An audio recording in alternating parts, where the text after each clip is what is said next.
మన అనుదిన జీవితానికి ఎంతో ఉపయోగపడే సామెతలు. 24వ అధ్యాయం 1వ వచనం. యువకుడా, దుర్జనులను చూచి మత్సరపడవద్దు, వారి సహవాసాన్ని కోరవద్దు.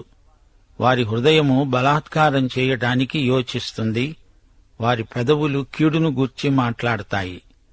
సామెతల గ్రంథంలో కొన్ని సత్యాలు పునరుక్తి అవుతూ ఉంటాయి. ఎందుకంటే అవి రచయిత దృష్టిలో ఎంతో ముఖ్యమైన అంశాలు. నాలుకను గురించి, గర్వాన్ని గురించి, మూర్ఖుల వైఖరిని గురించి తిరిగి తిరిగి అవే అంశాలను పేర్కొనడం జరిగింది. నేటి సమాజంలో ప్రతి వ్యక్తికి అన్వయించే సామెతలు ఈ గ్రంథంలో ఎన్నో ఉన్నాయి. 73వ కీర్తన ఆసాపు రాసింది. ఆ కీర్తనలో ఉన్న అంశము ఇప్పుడు మనము వింటున్న సామెతల గ్రంథమందలి 24వ అధ్యాయాంశం ఒక్కటే. కీర్తనలు 73, 3 నుండి 9వ వచనం వరకు.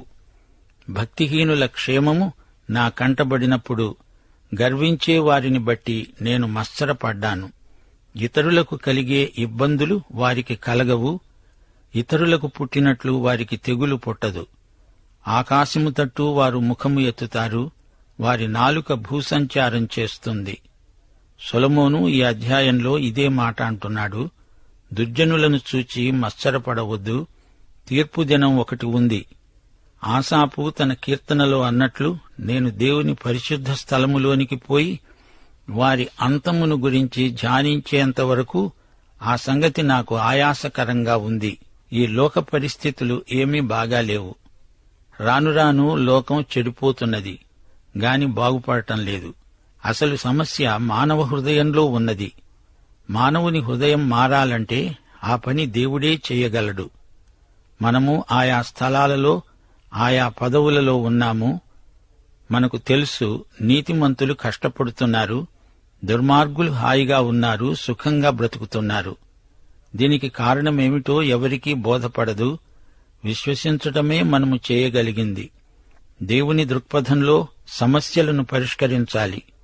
బైబిలులో ఎందరో దుర్మార్గులు ఏ విధంగా నాశనమైపోయింది చెప్పబడింది. ఆదికాండంలో కయీనును చూడండి, అతని గతి ఏమైంది? మరి లోతు సంగతి ఏమిటి? అతడు రక్షించబడినవాడే, అయినా సొదొమలో ఉండడానికి కోరుకున్నాడు. అక్కడ భౌతికంగా చాలా అభివృద్ధి చెందాడు. ఆ తరువాత అన్నీ పోగొట్టుకున్నాడు. చిట్టచివరికి ఏడ్చాడు. సొదొమలో ఎందుకున్నానా అని తాను చేసిన తప్పుకు ఎంతో దుఃఖించాడు. లోకంలో దుర్మార్గులు తాత్కాలికంగా అభివృద్ధి పొందినట్లే కనిపిస్తారు, కాని హఠాత్తుగా నాశనమైపోతారు. 3, 4 వచనాలు. జ్ఞానము వలన ఇల్లు కట్టబడుతుంది, వివేచన వల్ల అది స్థిరపరచబడుతుంది. తెలివిచేత దాని గదులు విలువగల రమ్యమైన సర్వసంపదలతో నింపబడతాయి. ఇల్లు కట్టుకున్న తరువాత ఆ ఇంటికి కావలసిన సామగ్రి సమకూర్చుకుంటాము. ఇంటిని అందంగా తీర్చిదిద్దుకుంటాము. ఇదిగో, ఇక్కడ జ్ఞానగృహం నిర్మించబడబోతోంది. ఆ గృహానికి కావలసిన వస్తు సముదాయాన్ని మనము సేకరించుకోవాలి. 2 తిమోతి 2వ అధ్యాయం 15వ వచనంలో పౌలు తిమోతికి చేసిన హెచ్చరిక, దేవుని ఎదుట యోగ్యునిగాను, సిగ్గుపడనక్కరలేని పనివానిగాను, సత్యవాక్యమును సరిగా ఉపదేశించేవానిగాను నిన్ను నీవే దేవునికి కనపరుచుకోవడానికి జాగ్రత్తపడు. దేవుని వాక్యముతో మన హృదయాలను నింపుకోవాలి. జ్ఞాన సౌధాన్ని నిర్మించుకోండి, దాన్ని చక్కగా అలంకరించుకోండి, దానికి కావలసిన సామగ్రిని సమకూర్చుకోండి. దేవుని వాక్యము మనలో సమృద్ధిగా నివసించాలి. జ్ఞానము వలన ఇల్లు కట్టబడుతుంది. అందలి గదులు విలువగల సంపదలతో నింపబడతాయి. 5, 6 వచనాలు. జ్ఞానము గలవాడు బలవంతుడు, తెలివిగలవాడు శక్తిమంతుడు. వివేకము గలవాడవై యుద్ధం చెయ్యి. ఆలోచన చెప్పేవారు అనేకులు ఉండడం రక్షణకరం. దేవుని వాక్యము మొత్తము చదవాలి గాని అక్కడ ఒక వచనం, ఇక్కడ ఒక వచనం చూస్తూ ఉంటే మనకేమీ బోధపడదు. బైబిలంతా ఒకే గ్రంథం. మోషే, యెహోషువ, సమూయేలు, దావీదు, మీకా, జకర్యా, మత్తయి, పౌలు, యోహాను మొదలైన భక్తుల మాటలు మనం వినాలి. అవి దేవుని మాటలే. దేవుని వాక్యం ప్రకారం మనం తీర్మానం చేయటం నేర్చుకోవాలి. మూర్ఖునికి జ్ఞానం అందదు, గుమ్మమునొద్ద అట్టివారు మౌనులై ఉంటారు. కీడు చేయటానికి పన్నాగాలు పన్నేవానికి తంటాలమారి అని పేరు పెట్టబడుతుంది. మూర్ఖుని యోచన పాపం, అపహాసకులు నరులకు హేయులు. 10వ వచనం, శ్రమదినమున నీవు కృంగిన ఎడల చేతగాని వాడవవుతావు. మన ఆధ్యాత్మిక వ్యక్తిత్వాన్ని పెంపొందించుకోవాలి. శ్రమదినమున కుంగిపోకూడదు. ఒకసారి ఏలియాను జ్ఞాపకం చేసుకోండి. అతడు కర్మెలు పర్వతం మీద దేవుని పక్షమున నిలువబడి ఎంతో ధైర్యంగా మాట్లాడాడు. అయితే ఆ మరుక్షణమే యెజెబెలు రాణి తనను చంపడానికి కుట్ర పన్నుతున్నదని విని ఎంతో భయపడ్డాడు, పారిపోయాడు. బెయేర్షెబాకు వచ్చాడు. తన సేవకుణ్ణి అక్కడే ఉంచి అరణ్యంలో ప్రయాణమైపోయాడు. 1 రాజులు 19వ అధ్యాయం 4వ వచనం. ఒక బదరీ వృక్షం కింద కూర్చున్నాడు. మరణాపేక్ష గలవాడై ప్రార్థన చేశాడు. యెహోవా, నా పితరుల కంటే నేను ఎక్కువ వాడను కాను, నా ప్రాణం తీసుకో అన్నాడు. అలాగే దావీదు విషయం చూడండి. సౌలురాజు తనను తరుముతున్నాడు, తనకు మనశ్శాంతి లేకుండా చేస్తున్నాడు. చాలా నిరుత్సాహపడ్డాడు. దావీదు, ఏలియా ఈ ఇద్దరూ నిరాశా నిస్పృహలలో ఉన్నప్పుడు దేవుడు వారిని బలపరిచాడు. 11, 12 వచనాలు. సావునకై పట్టబడిన వారిని నీవు తప్పించు, నాశనమందు పడడానికి జోగుతున్న వారిని నీవు రక్షించవా? ఈ సంగతి మాకు తెలియదని నీవనుకొనిన ఎడల హృదయములను శోధించేవాడు నీ మాటను గ్రహిస్తాడు గదా. నిన్ను కనిపెట్టేవాడు దాన్ని ఎరుగును గదా. నరులకు వారి వారి పనులను బట్టి ఆయన ప్రతీకారం చేస్తాడు గదా. నీ చుట్టూరా ఎందరో ఉన్నారు, నీవు వారికి సహాయం చేయగలవు. క్రీస్తును గురించి వారికి సాక్ష్యం ఇవ్వగలవు. నీవు చేయగల సహాయం తప్పకుండా చెయ్యాలి. అది దేవుడు నీకిచ్చిన గొప్ప అవకాశమని భావించాలి. దేవుడు హృదయాలను పరిశోధిస్తాడు. దేవుడిచ్చిన అవకాశాలను వాడుకోకపోతే దేవుడు గద్దిస్తాడు. చిన్న అవకాశాలను వాడుకుంటే దేవుడు పెద్ద అవకాశాలిస్తాడు.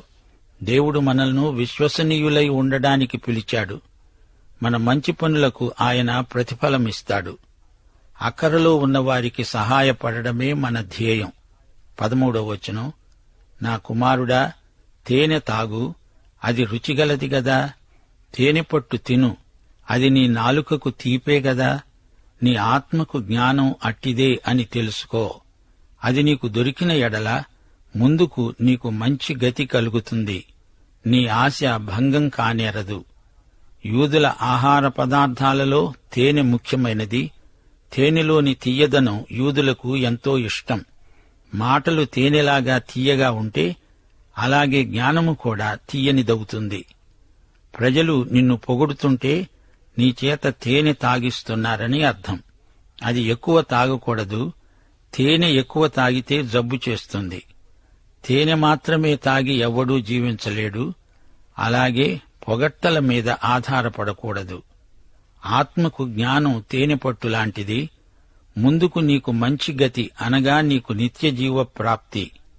నీ ఆశ భంగము కానేరదు అనగా నీ నిరీక్షణ ఫలిస్తుంది. భక్తిహీనుడా, నీతిమంతుని నివాసము వద్ద పొంచి ఉండవద్దు. వాని విశ్రమ స్థలాన్ని పాడు చేయవద్దు. నీతిమంతుడు 7 మారులు పడినను తిరిగి లేస్తాడు. ఆపత్కాలమునందు భక్తిహీనులు కూలుతారు. రోమాపత్రిక 14వ అధ్యాయం 4వ వచనం. నీతిమంతుడు నిలుస్తాడు, ప్రభువు అతణ్ణి నిలువ పెట్టడానికి శక్తిమంతుడు. నీతిమంతుడు పడడు, ఒకవేళ పడితే 7 సార్లు పడ్డా తిరిగి లేస్తాడు. నిజమే, 7 సంపూర్ణమైన అంకె. మనము తరచుగా పడే స్వభావం గలవారము. పడినా తిరిగి లేస్తాము. దేవుడు లేపుతాడు. పేతురు విషయం చూడండి. అతడు చాలాసార్లు పడిపోయాడు, కాని ప్రభువు లేపాడు. భక్తిహీనులు అలా లేవరు, కూలిపోతారు. పేతురు తిరిగి లేచాడు, గాని ఇస్కరియోతు యూదా మళ్లీ లేవలేదు. పేతురు నీళ్ల మీద నడవడం మొదలుపెట్టాడు. కొంత దూరం నడిచాడు. యేసుకు దగ్గరగా వస్తున్నాడు. కాని అతని దృష్టి యేసు నుండి తొలగింది. చెలరేగే అలల వైపు చూచాడు. అప్పుడు మునిగిపోనారంభించాడు. ప్రభువు వచ్చి అతణ్ణి లేపాడు. యేసు బంధించబడిన రాత్రి పేతురు పడిపోయాడు. ప్రభువును ఎరుగనని 3 సార్లు బొంకాడు. ఈ విధంగా పేతురు పదే పదే పడిపోతూ వచ్చాడు. ప్రభువు లేపాడు. అతడు తిరిగి నడిచాడు. నీవు ఎన్నిసార్లు పడినా ప్రభువు లేపటానికి సమర్థుడు. పడిపోయినప్పుడు ప్రభువును క్షమాపణ వేడుకోవాలి. నీ శత్రువు పడినప్పుడు సంతోషించవద్దు. వాడు తొట్టిల్లినప్పుడు నీవు మనస్సున ఉల్లసించవద్దు. అతడు శత్రువైనా సరే అతడు పడిపోయినప్పుడు నీకు బాధ కలగాలి. వాడికి అంతే కావాలే అనుకోవద్దు. 18వ వచనం. యెహోవా అది చూచి అసహ్యించుకొని వాని మీది నుండి తన కోపము తిప్పుకుంటాడేమో. నీ శత్రువు పడిపోయినప్పుడు నీవు సంతోషిస్తే దేవుడు నీ శత్రువుకే సహాయం చేయవలసి వస్తుంది. అప్పుడు నీకు బాధ ఎక్కువవుతుంది. శత్రువులను ప్రేమించటం నేర్చుకోవాలి. వారికి దెబ్బ తగిలినప్పుడు నీవు బాధపడాలి. దుర్మార్గులను చూచి నీవు వ్యసనపడవద్దు. భక్తిహీనుల ఎడల మత్సరపడవద్దు. ఇదే మాట అధ్యాయం మొదట్లో చెప్పబడింది. ఇది చాలా ముఖ్యమైన ఆజ్ఞ. ఎందుకని ఒకే మాట పునరుక్తి చేయబడింది? దానికి కారణం లేకపోలేదు. అది ముఖ్యమైన మాట గనుక తిరిగి తిరిగి చెప్పబడింది. యేసు ప్రభు 5,000 మందికి ఆహారం పెట్టాడు. ఈ సంగతి 4 సువార్తల్లోనూ చెప్పబడింది. అయితే ప్రతి సువార్తికుడు కొన్ని ముఖ్యమైన విశేషాలు ఈ వృత్తాంతానికి చేర్చాడు. అలాగే సామెతలు కూడా. 20వ వచనం. దుర్జనునికి ముందుగతి లేదు. భక్తిహీనుల దీపం ఆరిపోతుంది. నా కుమారుడా, యెహోవాను ఘనపరచు, రాజును ఘనపరచు. అలాగు చెయ్యని వారి జోలికి పోవద్దు. 2 పేతురు 2వ అధ్యాయం 10వ వచనం. భక్తులను శోధనల్లో నుండి తప్పించడానికి దుర్నీతిపరులను, ముఖ్యముగా మలినమైన దురాశ గలిగి శరీరానుసారముగా నడుచుకుంటూ ప్రభుత్వమును నిరాకరిస్తూ శిక్షలో ఉంచబడిన వారిని తీర్పు దినము వరకు కావలిలో ఉంచడానికి ప్రభువు సమర్థుడు. వీరు తెగువగలవారును స్వేచ్ఛాపరులునై మహాత్ములను దూషించడానికి వెరవరు. అటివారికి ఆపద హఠాత్తుగా తటస్థిస్తుంది. వారి కాలము ఎప్పుడు ముగుస్తుందో ఎవరికి తెలుసు? ఇవి కూడా జ్ఞానులు చెప్పిన సామెతలే. న్యాయం తీర్చుటలో పక్షపాతం చూపటం ధర్మం కాదు. నీ యందు దోషము లేదని దుష్టునితో చెప్పేవాణ్ణి ప్రజలు శపిస్తారు. జనులు అటివాని యందు అసహ్యపడతారు. న్యాయముగా తీర్పు తీర్చేవారికి మేలు కలుగుతుంది. క్షేమకరమైన దీవెన అటివారి మీదికి వస్తుంది. పక్షపాత వైఖరి పనికిరాదు. ఉద్యోగం చేసేవారు తమ క్రింద పనిచేసేవారిని నిష్పక్షపాతంగా చూడాలి. న్యాయం అందరికీ సమానమే. దుష్టునిలో ఏ లోపమూ లేదంటే, దుష్టుణ్ణి సమర్థిస్తూ ఉంటే ప్రజలు నిన్ను సమర్థించరు. సరైన మాటలతో ప్రత్యుత్తరమివ్వడం పెదవులతో ముద్దు పెట్టుకున్నట్లే ఉంటుంది. బయట నీ పని చక్కపెట్టుకో. ముందుగా దాన్ని పొలంలో సిద్ధపరచు. తరువాత ఇల్లు కట్టుకోవచ్చు. నిర్నిమిత్తంగా నీ పొరుగువాని మీద సాక్ష్యం పలుకవద్దు. నీ పెదవులతో మోసపు మాటలు చెప్పవచ్చునా? కక్ష సాధింపు మనస్తత్వం మంచిది కాదు. వాడు నాకు చేసినట్లు వానికి చేస్తాను, వాని క్రియ చొప్పున వానికి ప్రతిఫలమిస్తాను అనుకోవద్దు. 30వ వచనం. ఇప్పుడు సోమరివాడు మళ్లీ మనకు కనపడుతున్నాడు. సోమరివాని చేను నేను దాటిరాగా, తెలివిలేని వాని ద్రాక్ష తోట నేను దాటిరాగా, ఇదిగో దాని యందంతటా ముండ్ల తుప్పలు బలిసి ఉన్నాయి, దూలగుండ్లు దాన్ని కప్పి ఉన్నాయి. దాని రాతి గోడ పడి ఉన్నది. మంచి ద్రాక్షతోటే, కాని ఏమి లాభం? దాని చుట్టూ ఉన్న గోడ పడిపోయింది, అంతా శిథిలావస్థలో ఉంది. నేను దాన్ని చూచి యోచన చేస్తున్నాను, దానిని కనిపెట్టి బుద్ధి తెచ్చుకున్నాను. అతడు సోమరివాడు, ద్రాక్ష తోటను బాగు చేసుకోలేదు, కంచెను మరమ్మతు చేయలేదు. ఇంకా కొంచెము నిద్ర, ఇంకా కొంచెము కునుకుపాటు, పరుండడానికి ఇంకా కొంచెము చేతులు ముడుచుకోవడము, వీటి వలన నీకు దరిద్రత పరిగెత్తుకుంటూ వస్తుంది. ఆయుధస్థుడు వచ్చినట్లు లేమి నీ మీదికి వస్తుంది. ఈ సోమరివాని పద్ధతి మంచిది కాదు. కక్ష సాధింపును గూర్చి రోమాపత్రిక 12:19 ఏమంటోంది? ప్రియులారా, మీకు మీరే పగ తీర్చుకొనక దేవుని ఉగ్రతకు చోటివ్వండి. పగ తీర్చటం నా పని, నేనే ప్రతిఫలమిస్తాను అని ప్రభువు చెప్తున్నాడు.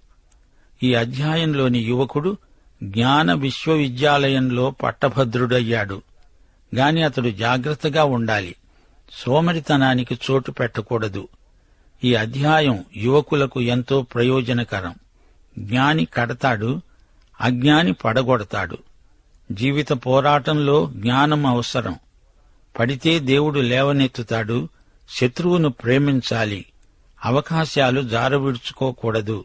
యేసు ప్రభువే మనకు మాటలలో చేతలలో మాదిరి. దైవాశీస్సులు. ఆమేన్.